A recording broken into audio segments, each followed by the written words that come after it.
Colère dans les prisons, 50 gardiens révoqués après une journée d'agitation dans une cinquantaine de centres. En direct dans un instant, le directeur de l'administration pénitentiaire.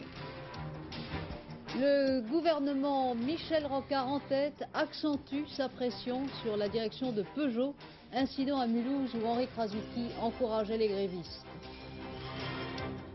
Les conflits sociaux mais aussi l'évolution à l'Est, Georges Marchais, qui revient de Moscou, est avec nous. La mort d'un dictateur, Ferdinand Marcos, à Hawaï. Madame Aquino interdit le rapatriement aux Philippines de sa dépouille. Madame, monsieur, bonsoir. Le conflit des gardiens de prison s'est embrasé depuis la nuit dernière.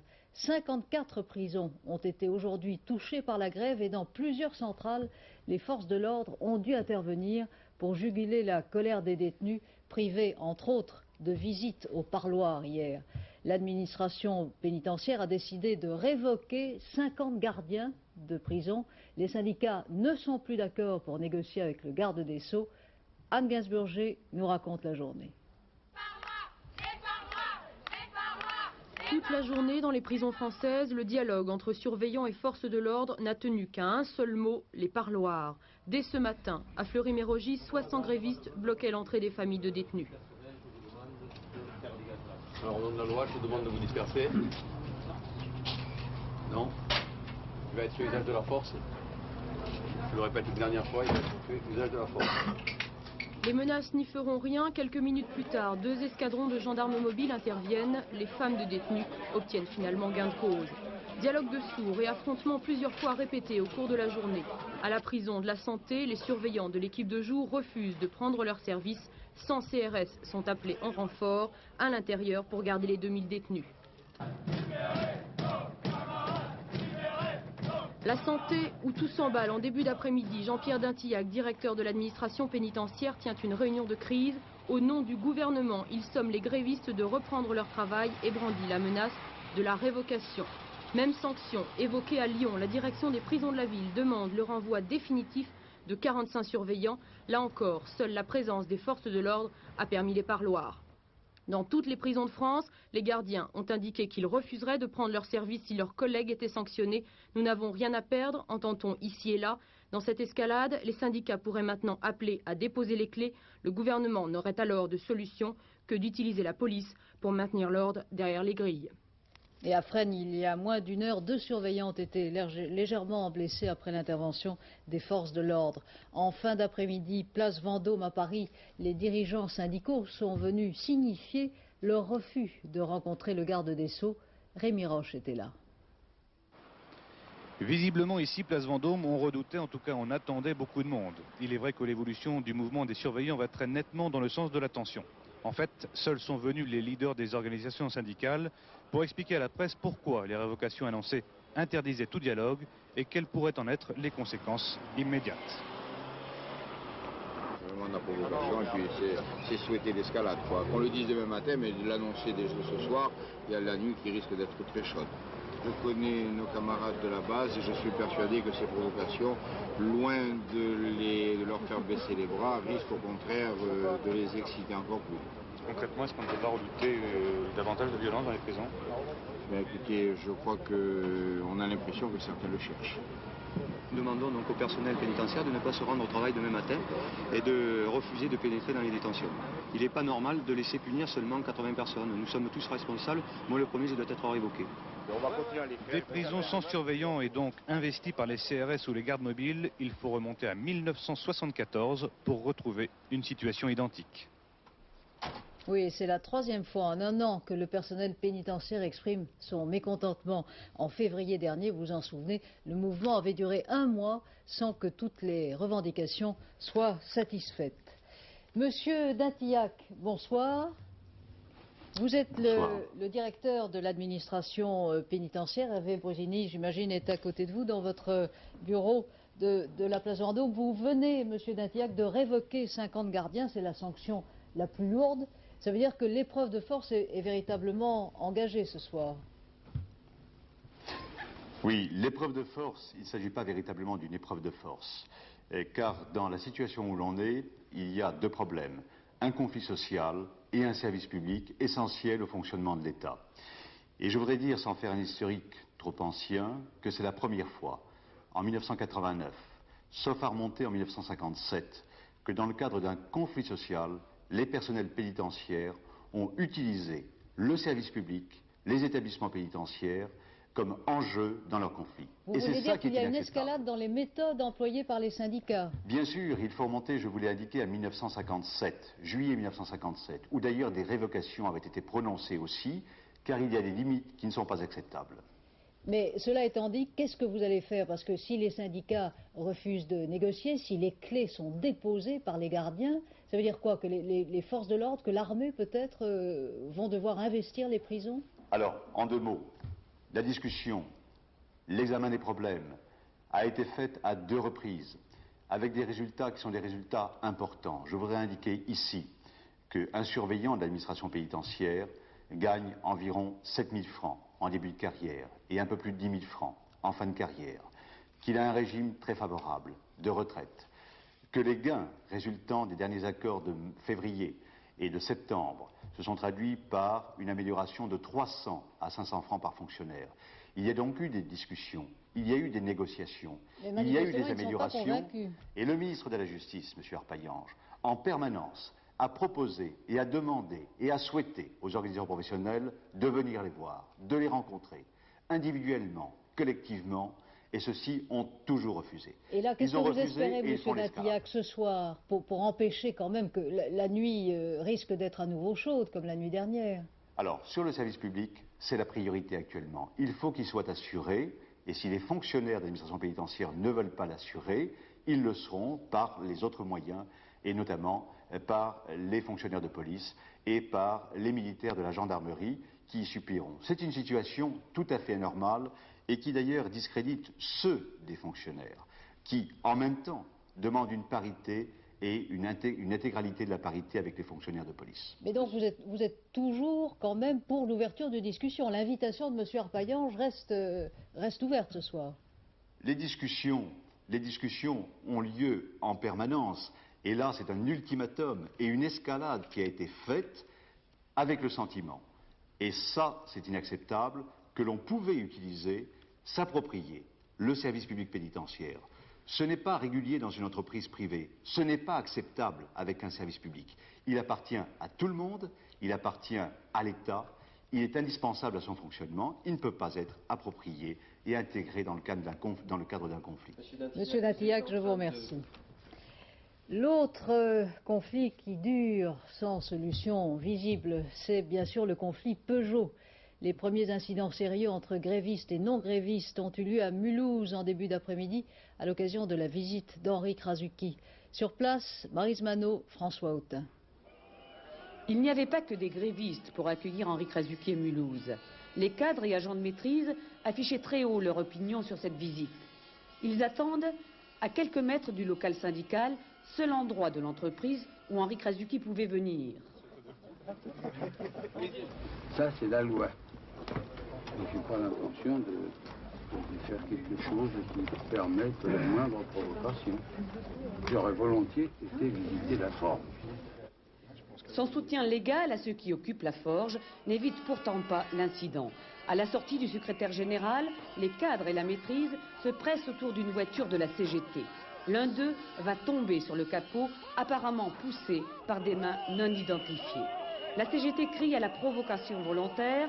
Les cadres dénoncent la violence des grévistes, pourtant bien calmes jusqu'ici. Mais ce soir, l'homme blessé est rentré chez lui. Cet incident ajoute encore à la tension de la nuit dernière, où des cadres et agents de maîtrise ont harcelé les grévistes qui occupent la forge, lançant des bombes fumigènes, provoquant un début d'incendie heureusement vite éteint. La maîtrise entame une guerre psychologique contre les grévistes, mais cette guerre peut à tout moment dégénérer dans la violence. Oui, l'agent de maîtrise blessé en début d'après-midi a pu quitter tout à l'heure l'hôpital. Le canard enchaîné ne sera pas saisi, contrairement au souhait de M. Calvet. Ainsi en a décidé en fin de journée le tribunal de Paris, qui ordonne pourtant la publication dans le prochain numéro du Canard des protestations du patron de Peugeot. La pression du gouvernement sur la direction du groupe s'accentue. même si toute intervention directe sur une entreprise privée est exclue. Le ministre du Travail, Jean-Pierre Soisson, qui ici même l'autre soir avait déjà mis en doute la légitimité de certains licenciements envisagés, Jean-Pierre Soisson, donc, ce matin, s'est déclaré à nouveau prêt à jouer les intermédiaires. Il a aussi insisté sur le respect du droit du travail, notamment en ce qui concerne les intérimaires et les représentants du personnel. Le Premier ministre, Michel Rocard, a lui publiquement critiqué une nouvelle fois l'entêtement de la direction de Peugeot. Il s'adressait à Chartres, aux parlementaires socialistes qui, vous le savez, ne ménagent pas leurs critiques à l'encontre de sa politique. Jean-Michel Mercurol, Bernard Appé. Journée parlementaire sur fond d'agitation sociale, un vrai dilemme pour les élus socialistes, écartelés entre les choix du gouvernement et les exigences de leur base électorale. Grève des impôts, plus de mansuétude reviendrait à remettre en cause les grandes priorités, leur explique ce matin Michel Rocard. Conflit Peugeot, il n'est pas dans le rôle du gouvernement d'intervenir, répond encore Matignon. Dépités, bougons, les parlementaires socialistes ne peuvent que modérer leurs critiques et se rendre à l'évidence. Le budget est ficelé et personne n'a trouvé de solution alternative. Ce que beaucoup d'entre vous ressentent, je crois que je le comprends fort bien. Vous savez que ce que nous faisons va dans le bon sens, mais vous savez aussi qu'il y faut bien du temps, et au même moment, toutes vos fibres socialistes se révoltent contre le spectacle pour vous quotidien. Pour moi aussi, je suis maire. Il y a aussi des inégalités dans ma propre commune, j'en reçois dans mes permanences. Le spectacle quotidien d'injustices plus ou moins grandes, d'absurdités plus ou moins graves, de détresse plus ou moins profonde. Quand notre cœur dit vite, notre raison dit prudence. De là ce sentiment un peu trouble qui conduit pour quelques-uns à l'invective, pour d'autres, les plus nombreux, au doute ou à la frustration. Appel à la raison, d'aucuns pensaient surtout résignation. Voilà pourquoi sans doute devant les parlementaires déboussolés, Michel Rocard a tenu à associer le nom de François Mitterrand à sa propre démarche de lutte contre les inégalités. Monsieur Marchais, bonsoir. Bonsoir. On imagine bien que sur le fond, vous êtes d'accord avec Henri Krasuki en ce qui concerne le conflit Peugeot. Sur le plan politique, quand même, est-ce que vous considérez, comme l'a dit hier Monsieur Krasuki, qu'il n'y a aucune différence entre la méthode Calvet et la méthode Rocard? Oui, je crois que le discours de Michel Rocard aujourd'hui, dont j'ai eu connaissance, confirme tout à fait cette chose. Tout d'abord, j'ai retenu 3 idées. La première, c'est qu'il dit « Nous ne sommes pas concernés par le conflit Peugeot ». C'est un conflit dans le secteur privé. Oui, nous ne sommes pas concernés en tant que gouvernement. Deuxième chose qu'il a avancée, c'est concernant la lutte que mènent les travailleurs des impôts, qui eux appartiennent au secteur public. Oui, il a répondu non à leurs revendications. Et la troisième chose, concernant, vous l'avez évoqué tout à l'heure, les gardiens de prison à l'égard duquel il a pris des mesures répressives, puisque 50 ont été licenciés. Quelle conclusion politique, je dis bien politique, je tire de cette situation? C'est que Michel Rocard ne veut pas tenir compte que sa politique provoque dans le pays un mécontentement qui touche différentes couches sociales et un mécontentement qui ne cesse de s'accroître. En même temps, c'est une politique de concertation. On ne peut quand même pas nier qu'il y a une concertation, notamment dans le conflit dans les prisons. Où est la concertation? Il y a des discussions, Monsieur Marchais. Mais par exemple, où est la concertation chez Peugeot? Il n'y a pas de concertation chez Peugeot. Non, la direction ne le veut pas. Ça, on est bien d'accord, mais j'essayais de voir justement que la méthode du gouvernement n'est pas celle à fait d'un groupe privé comme Peugeot. Le problème politique, il est le suivant, c'est qu'en définitive, entre la méthode du patronat, Calvet, et la méthode gouvernementale, Michel Rocard, il y a une convergence réelle. Au fond, le gouvernement ne veut pas céder, ne veut pas négocier sérieusement les revendications avec les fonctionnaires. Pris globalement, il ne veut pas négocier avec eux et satisfaire leurs revendications. Et Calvet, qui représente le patronat privé, le patronat, lui... Il représente son groupe, surtout.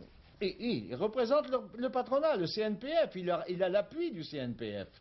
il ne veut pas, lui non plus, négocier. Autrement dit, ils s'épaulent mutuellement.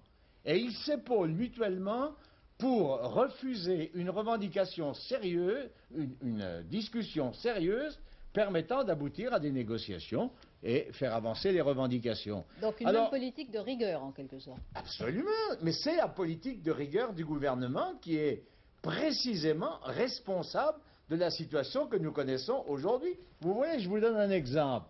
Mais vous venez déjà d'en donner quelques-uns. Un seul exemple qui permet qu'on pourrait régler les conflits. À l'Assemblée nationale, il y a une majorité de gauche. Majorité de gauche. Vous en êtes toujours à propos dans cette majorité?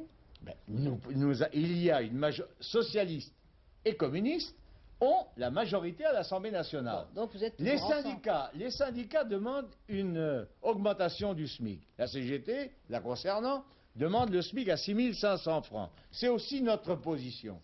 Eh bien, pourquoi Michel Rocard, pourquoi le gouvernement ne soumet-il pas à l'Assemblée nationale la proposition de passer le SMIC à 6 500 francs, mais le conflit Peugeot serait réglé? Alors qu'on ne me dise pas que 6 500 francs le SMIC, ce n'est pas possible, parce que cela représente le quart des profits réalisés par les patrons. Monsieur Marchais, est-ce que cela veut dire que vous saisiriez la première occasion à l'Assemblée de voter la censure contre le gouvernement Rocard? Je pense en particulier au projet de loi sur le financement des partis. Je viens de dire l'inverse. C'est-à-dire? Je viens de dire l'inverse. J'ai bien conscience, et j'en ai de multiples échos, que parmi les travailleurs socialistes, les militants du Parti socialiste, il y a de l'inquiétude et du mécontentement. Et moi, je m'adresse à eux, et je leur dis à ces gens, je vous comprends. Je vous comprends. Et nous n'avons pas la prétention ou la volonté d'utiliser les grèves et les conflits à des fins politiciennes. Absolument pas. Ah bon, donc ça c'est plutôt rassurant pour le gouvernement. Oui, Rocard. mais je leur dis, je dis ceci. Je dis, ce qu'il faut, c'est précisément revenir à une politique de gauche. Et si le gouvernement de Michel Rocard revenait à une politique de gauche, examinant d'une manière sérieuse les revendications des travailleurs, eh bien, il y aura une majorité à l'Assemblée nationale pour satisfaire des revendications telles celles du SMIC à 6 500 francs. Écoutez, hier soir, j'ai regardé sur votre chaîne l'émission qui s'appelle Place Publique. Oui. C'est avec Claude Sérillon. Ça a été sur Peugeot. Sur Peugeot. C'était une émission remarquable, tout à fait remarquable. Je dis bouleversante. Bouleversante à la fois par les deux petits films qui avaient été réalisés sur le terrain et bouleversante par le débat qui a eu lieu entre les représentants de Peugeot et un certain nombre de personnalités. Ah non, mais on fait plein de choses sur Antenne 2. Et je m'en félicite, c'est le service public. C'est le service public. Oui. Alors, je crois que les téléspectateurs qui ont vu cette émission n'ont pas pu ne pas être profondément bouleversés par ces familles expliquant qu'avec 4 800 francs par mois, on ne peut pas vivre. On survit, mais on ne vit pas. Par conséquent, le problème de l'augmentation des salaires en prenant sur les profits capitalistes, il y a de l'argent, tout le monde le dit, la situation est meilleure, il y a de l'argent, les entreprises font des profits. Eh bien, il faut que le gouvernement change de politique. Et s'il change de politique, alors, nous les communistes, nous sommes tout à fait disponibles. Alors venons-en précisément à un autre conflit auquel vous faisiez allusion tout à l'heure, un conflit dans le secteur public. Celui-là, il s'agit des agents des finances. Il durcit sérieusement malgré l'appel au sang-froid lancé par Pierre Bérégovoy. Manifestations et incidents aujourd'hui un peu partout en France. Jean-Pierre Métivet. Conflit désormais général aux impôts. Pratiquement tous les départements ont basculé dans la grève. Une grève de harcèlement quotidien des agents du fisc. Ici, explication dans les gares parisiennes. Ce matin, blocage du TGV à Mantes. Le conflit porte sur les salaires mais aussi sur les effectifs. On a fait un recensement dans le Val-de-Marne, par exemple, il nous manque 183 agents. Ça veut dire que le service public ne peut plus être assuré. On a supprimé les postes d'accueil. Ça veut dire que la fraude fiscale, elle est encore pire qu'avant. Ça veut dire que c'est toujours les petits salariés qui payent, que les grosses boîtes, elles ne peuvent pas être vérifiées. En province, on réclamait des négociations. La première et dernière remonte au 5 septembre. Il en était sorti une prime de 2200 francs. Depuis, le conflit n'a cessé de s'étendre. Et les grévistes envisagent même de bloquer la paye des ministres. Oui, alors Monsieur Marchais, vous rentrez de Moscou à l'Est, une telle chose n'est évidemment pas envisageable. Est-ce que ça veut dire que tout va mieux décidément à l'Est? Ah mais vous avez tort, une telle chose est tout à fait envisageable. On bloquerait la paye des ministres? Non, non. Aujourd'hui, qu'est-ce que ces gens-là, ils revendiquent, ils manifestent, ils font la grève.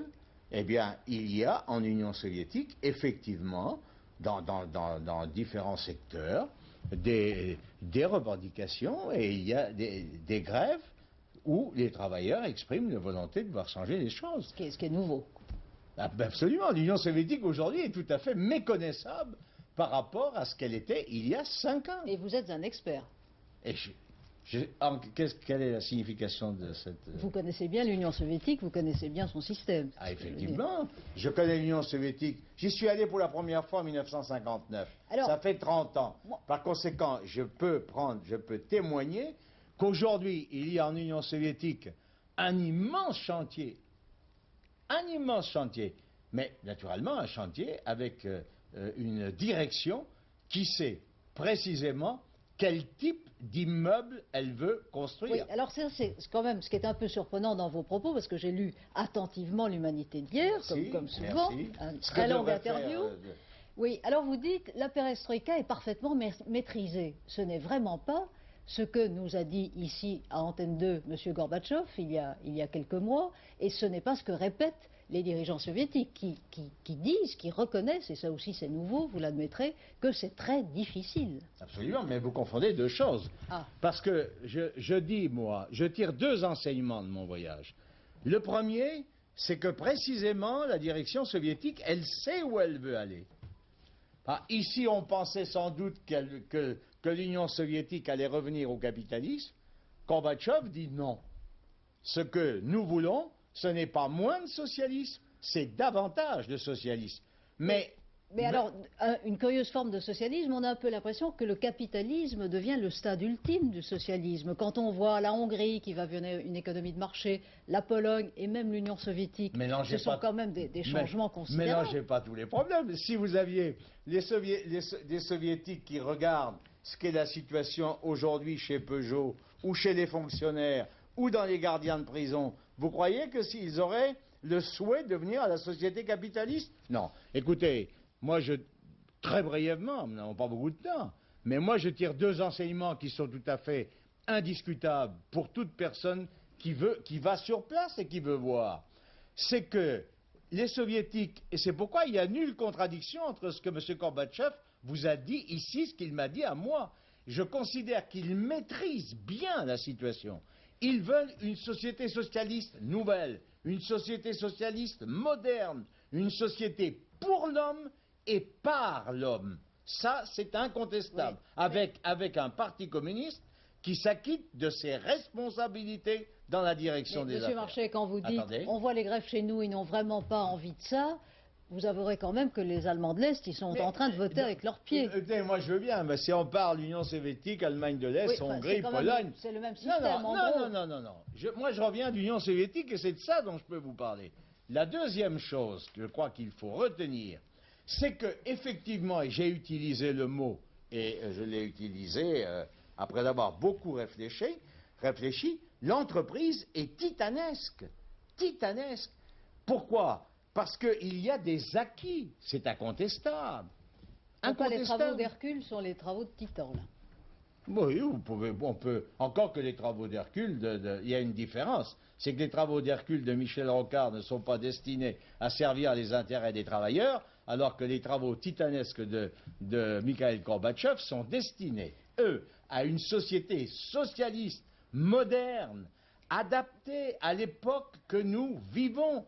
Et c'est naturellement, ça se heurte à des difficultés. Ils n'avaient pas prévu, ils le disent eux-mêmes dès le départ, la profondeur des réformes économiques, sociales, démocratiques auxquelles il fallait procéder. Justement, M. Marchais, d'un mot, bon, Vous dites que vous êtes maintenant tout à fait partisan, on voit votre enthousiasme de ce qui se passe en Union soviétique. Je ne vois pas pourquoi vous dites maintenant. Mais non, mais ça veut dire que pendant de très longues années, vous avez dû beaucoup souffrir alors. Absolument. Et nous l'avons écrit et nous l'avons dit. Ah bon, tout au long des 30 dernières années d'observation? Non, honnêtement, non. Pas des 30 dernières années, pas des 30 dernières années. Des 20 dernières années, mais depuis 1972, nous avons époque où nous avons catégoriquement renoncé à l'idée qu'il pouvait exister un modèle de société socialiste. Eh bien, nous avons formulé nos critiques, nos remarques, et je dirais même nos exigences.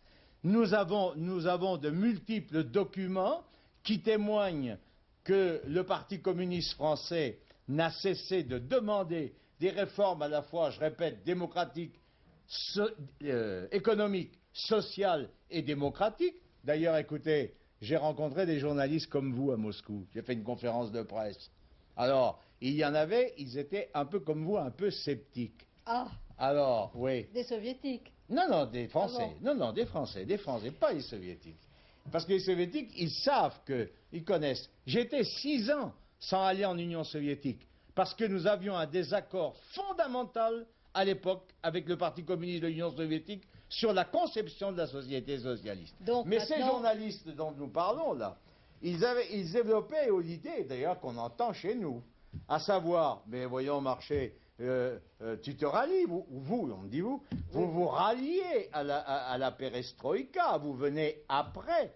Alors je leur ai fait une proposition, ils étaient une quinzaine, je vous parie, une caisse de bouteilles de champagne. Si vous trouvez dans mes discours un seul mot, texte, disant que je ne suis pas d'accord avec la perestroïka, soit de moi, soit des dirigeants de mon parti, je vous paye à chacun d'entre vous une caisse de bouteilles de champagne. Champagne français ou du champagne georgien? Champagne français. Bon. Mais si vous ne le trouvez pas, c'est vous qui me paierez ce champagne. Eh bien, aucun de ces journalistes n'a voulu parier. Et pour cause, parce que les faits sont là.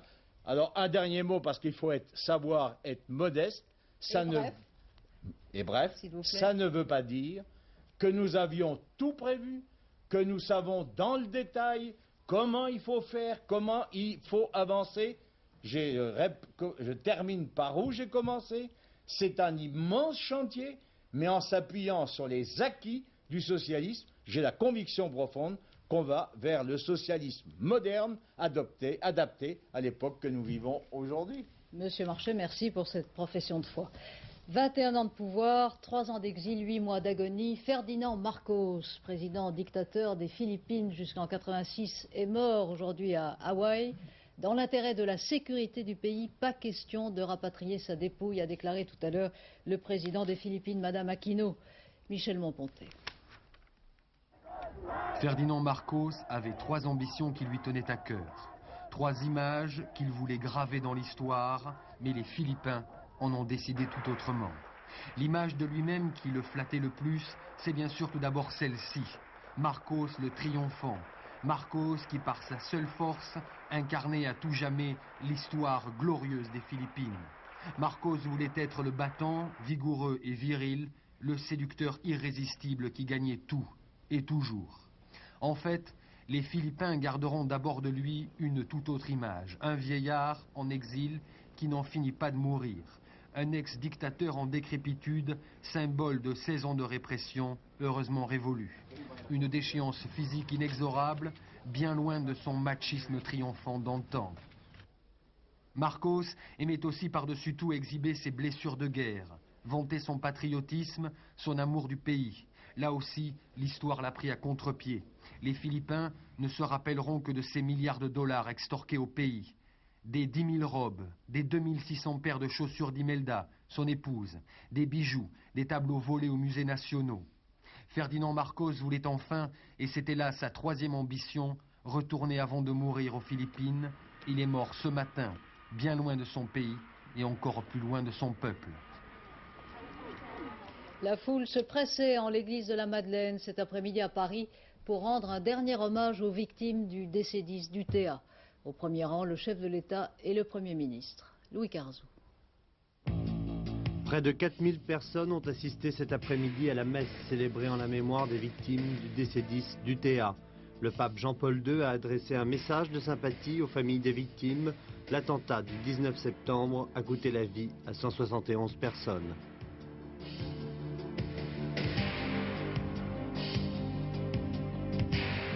Le sénateur des Charentes, Pierre Lacour, inculpé de recel dans une affaire de fausse facture. Le sénateur aurait touché des pots de vin d'une société marseillaise de travaux publics. Réélu dimanche dernier, Pierre Lacour était membre de la Commission nationale de l'urbanisme. La Yougoslavie menacée d'éclatement par la crise séparatiste en Slovénie. Le Parlement de cette république a adopté hier soir le droit de faire sécession. Cette mesure a été immédiatement déclarée inconstitutionnelle par les autorités fédérales de Belgrade. Andreas Papandreou devra comparaître une seconde fois devant une cour spéciale. Le Parlement grec a décidé la traduction de l'ancien Premier ministre pour une affaire de détournement de fonds, plus d'1 milliard de francs au total. Andreas Papandreou avait déjà été inculpé pour des écoutes téléphoniques illégales.